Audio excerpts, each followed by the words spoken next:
Bonjour, alors je vais vous montrer les observations que j'ai fait sur l'installation de cette tente, le résultat et ce qui se passe autour. Alors, dans un premier temps, on regarde l'entrée. On se rend compte qu'il y a un frelon qui tourne en bas. Là. Il y a plusieurs frelons qui tournent en bas. Bon, les abeilles sont un peu coincées devant l'entrée. Ça bouge pas beaucoup.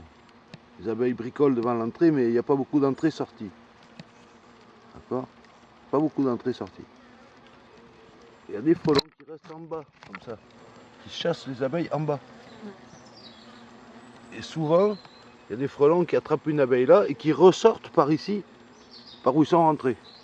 Fatalement, ouais, hier j'ai ajouté un petit élastique léger, là, ça là, parce que ça s'était cassé la gueule avec le vent.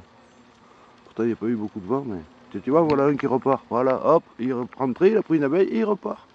Il repart tranquillement. Alors là, peut-être c'est trop serré mon truc, mais bon, quand même.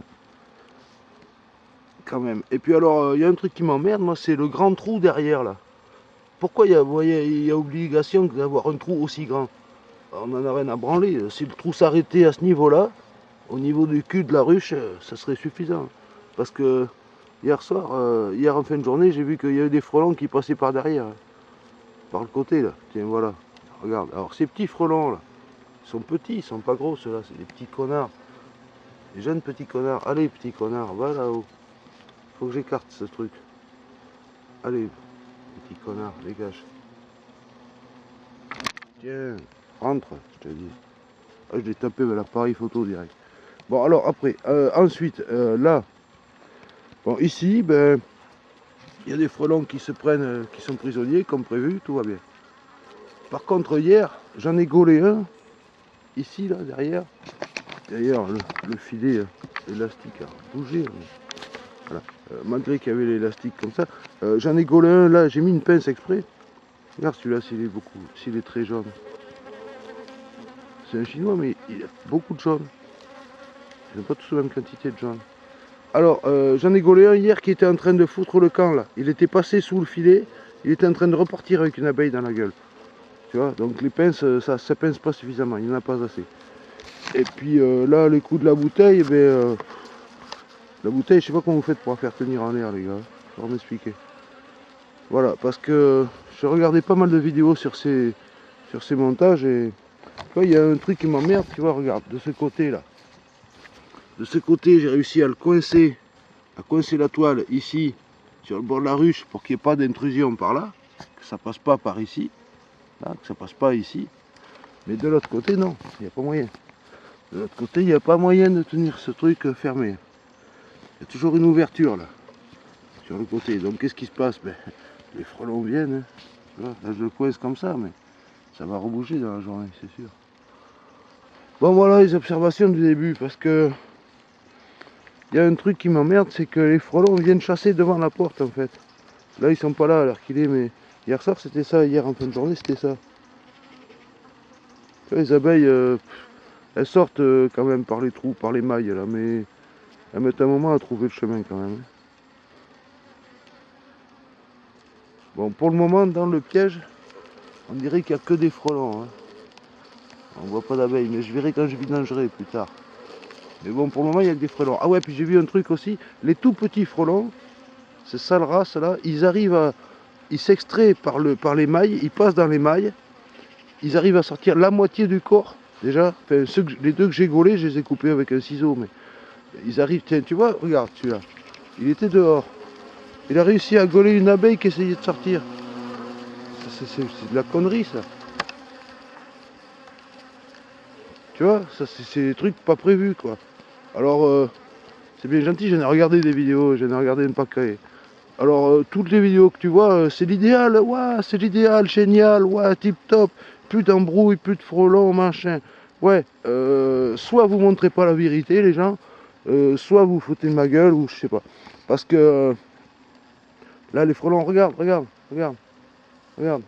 Ça chasse devant l'entrée, là. Il y en a un en bas, là-bas, qui est en train de se charogner une abeille tranquille, peinard. Il monte pas du tout, tu vois, il s'est posé par terre. Voilà, vois ça, regarde, regarde ça. Regarde ça. sont là devant notre gueule. Alors, ils attrapent des abeilles. Alors, on remarque que les abeilles, il n'y a pas d'aller-retour. Hein. C'est quasiment zéro les allers-retours des abeilles. Vraiment, je m'inquiète avec ce piège. Bon, je vais installer les deux autres aujourd'hui, mais il y a encore des défauts là-dedans. Hein.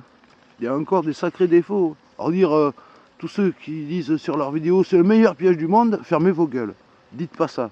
C'est un bon piège qui marche pas trop mal, c'est tout ce qu'on devrait dire. Voilà. C'est pas le meilleur piège du monde. Fermez vos gueules quand vous dites des exagérations comme ça. Vous exagérez les gens, c'est pas possible ça, c'est pas possible. Faut dire là, ce qui se passe en vérité. Regarde ces connards, il est en train de chasser devant là. Il n'y a aucune abeille qui peut. Ils sont deux en train de chasser devant. Aucune abeille n'arrive à rentrer. Aucune abeille n'arrive à rentrer quand c'est comme ça. Regarde ça. Regarde-moi ça. Et là il n'y en a que deux. Mais hier en fin de journée quand je suis revenu, il y en avait 7 ou 8 devant là. Comme ça, en stand-by. Voilà, ils se foutent en stand-by et allez, voilà, ils attendent des abeilles qui arrivent. C'est encore pire que le remède est pire que le mal, quoi. C'est vraiment, vraiment inquiétant, cette histoire. Je suis bien content de ne pas les avoir achetés, ces trucs-là, parce qu'à 25 balles pièce ou 20 balles pièce, ben, ça m'aurait bien fait chier de mettre 20 balles. Ben voilà, écoute, ouais, ben, on peut critiquer, moi je critique, ouais, voilà. Je critique parce que ça me fait chier, parce que ça marche pas. Enfin, ça marche à moitié, quoi. Ça marche à moitié. Oui, bien sûr, il y a des frelons morts là-haut dans la bouteille. Mais quand je passe une demi-heure devant la ruche, j'en tue autant avec ma raquette, d'accord? Donc, et puis ça ne bloque pas les abeilles circulent. Là, les abeilles sont bloquées, ça circule que dalle. Regarde, il y a 1, 2, 3, 4, 5 frelons là. J'en vois un au fond là-bas qui est en train de se bouffer une abeille contre la paroi, tu vois. Eh, arrêtez, conneries. Arrêtez de montrer des vidéos où il n'y a aucun frelon, où il ne se passe rien. Vous êtes des menteurs. Vous êtes des menteurs. Voilà ça. Bon, évidemment, devant les autres ruches, ça bosse toujours. Bon, voilà. Voilà où j'en suis, moi. Voilà où j'en suis. Regarde, il y a 4 frelons, 4, 5 frelons là qui tournent, qui attendent des abeilles. Comment tu veux faire? Comment tu veux que ça marche, cette histoire? Comment tu veux que ça marche? Ah, ça. Ah, ça. Non, vraiment, il y a encore du travail à faire, les gars. Restez, t'endors pas, hein, Marc, le marchand des trucs, là, des tentes, t'endors pas sur tes lauriers. Il y a du boulot, mon kiki. Il y a du boulot. Oh putain, je te remercie de m'avoir envoyé le matos, mais vraiment, il y a du boulot encore. Ah, ça. Ah, voilà, tiens, voilà un qui vient de gauler une abeille. Alors, il est là. Il essaie de sortir par tous les moyens qu'il peut.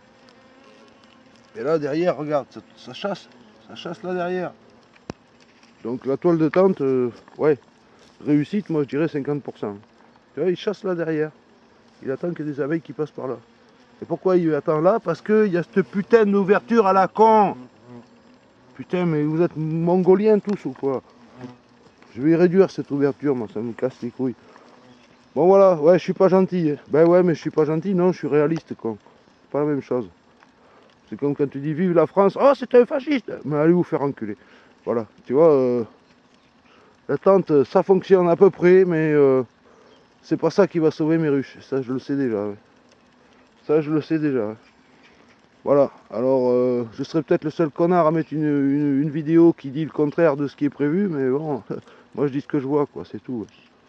Tu vois, si je vois que c'est nickel chrome, il n'y a pas de frelons, les abeilles bougent pas, bougent comme il faut et tout, ouais, je vais le dire. Tu vois, mais là, les abeilles bougent pas, c'est bloqué. Regarde ça, regarde ça. Regarde ça. Comment tu veux qu'elle rentre une abeille là? Voilà. Voilà mon problème, quoi. Tu vois, les frelons, regarde, ils attendent devant la porte, là, tranquillement. Ah ouais, encore plus tranquille que quand il n'y avait rien. Non, ça. Parce que là où ils se foutent, en plus, je peux à peine les choper avec une raquette. Si je n'ai pas envie de déchirer tout le travail, là, tout le bazar. Bon, mais alors, faudrait m'expliquer le pourquoi du gros trou derrière, là-bas. Parce que 2 trous de la même taille, c'est à peu près nul à chier. Moi, je dis qu'un trou de 15 cm de haut sur toute la largeur de la ruche, ça suffit pour le côté ruche. Parce que vraiment, le trou du dessous, ça sert à rien, quoi. Ça sert à rien. C'est ridicule. Virez-moi ce trou pourri. Raccourcis le trou de moitié. Voilà. Parce que là, non. Non, non, pas du tout, tu vois. Ça marche pas. Bon voilà, je vais couper là parce que c'est pas la peine d'insister. Allez, salut.